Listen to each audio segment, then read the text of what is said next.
તો ઉપલેટાના પાટણવાવ ગામમાં છેલ્લા 6 મહિનાથી એક અજ્ઞાત ઝેરી જંતુએ ભયનો માહોલ ફેલાવ્યો। આ જંતુ કરડવાથી પગમાં ફોલ્લો પડે છે અને તેની અસર કિડની સુધી પહોંચી શકે છે, જેના કારણે અત્યાર સુધીમાં 2 લોકોએ જીવ ગુમાવ્યા। સ્થિતિ વણસતા રાજકોટથી આરોગ્ય વિભાગની ટીમ ગામમાં ધામા નાખ્યા છે।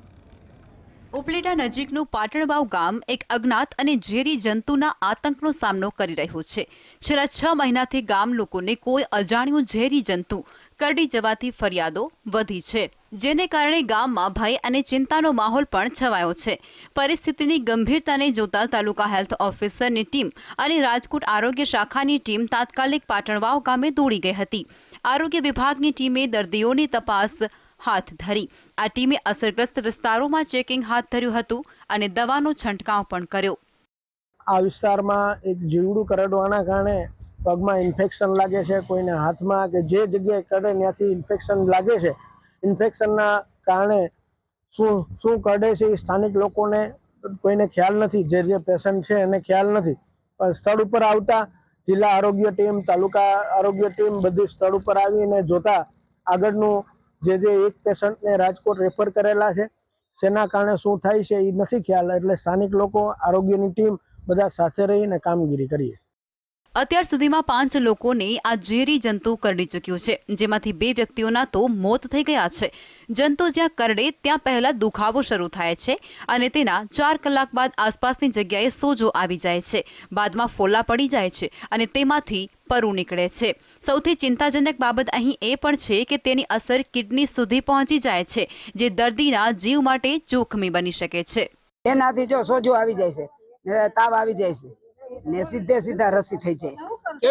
કેવી પડે? તકલીફ ને તો વાત જ પૂછો, માં રાયડું નાખે છે। કેટલા લોકોને આ જંતુ છે તે કરડ્યું છે? આ લોકો 4 લોકોને કઈડા છે, એટલામાં જ 4 ને એક 5મું છે બાજુમાં થોડાક દૂર જશે અને 5મું એ ઓફ થઈ ગયા છે અને આ 4 3 તો ગુજરી ગયા, 2 જે હયાત છે, એક આમાં બાજુમાં ને એક અહીં અમાર ભાઈ। એ રિપોર્ટ આવ્યો તો ખબર પડે કે આ બીમારી બચ્ચો બાપરના શું કરવાથી આ થયું છે। એમ રાજકોટ આરોગ્યની ટીમ લઈ ગઈ ને 2-3 દી પહેલા યાર પછી ખબર પડે જીવડો છે કે શું છે। આ કેટલા લોકોને આ જંતુ છે તે કરડ્યું છે? 4-5 જણાને તો કીધે બાપા તો ઓફ થઈ ગયા। આ બાજુ કેશુ બાપા પેથાણીને જીવડો જ કર્યો હતો, પછી એક ભાઈને કહ્યું બાપાનો પગ હોજી ગયો છે। બચ્ચો બાપા બીમારીની આરોગ્ય ટીમ લઈ ગઈ રાજકોટ। પાટણવાવ ખાતે આરોગ્ય વિભાગની ટીમે ઝીણવટભરી તપાસ હાથ ધરી છે। હાલ દર્દીઓના સેમ્પલો લેવામાં આવ્યા છે અને રિપોર્ટની રાહ જોવાઈ રહી છે। રિપોર્ટ આવ્યા બાદ જ સમગ્ર ઘટના અંગે વધુ સ્પષ્ટતા થઈ શકશે। શરૂઆતના તબક્કે આ બેક્ટેરિયા પ્રકારનો જંતુ હોવાની શક્યતા પણ રહેલી છે। તો એમાં પ્રાથમિક દ્રષ્ટિએ બેક્ટેરિયાનો ચેપ હોવાનું સામે આવેલ, ક્લિનિકલી આપણે જે ટ્રીટમેન્ટ પોઈન્ટ ઓફ વ્યૂ જોઈએ તો બેક્ટેરિયાનો ચેપ છે।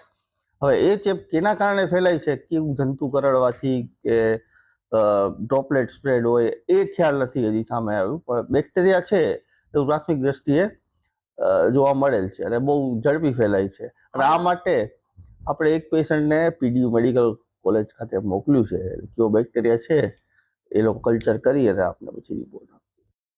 ગામ લોકો આ અજ્ઞાત જંતુને લઈ અને ભયમાં મુકાયા છે।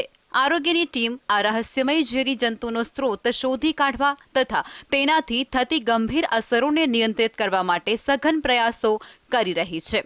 કાનભાઈ સુવા, GSTV, ઉપલેટા।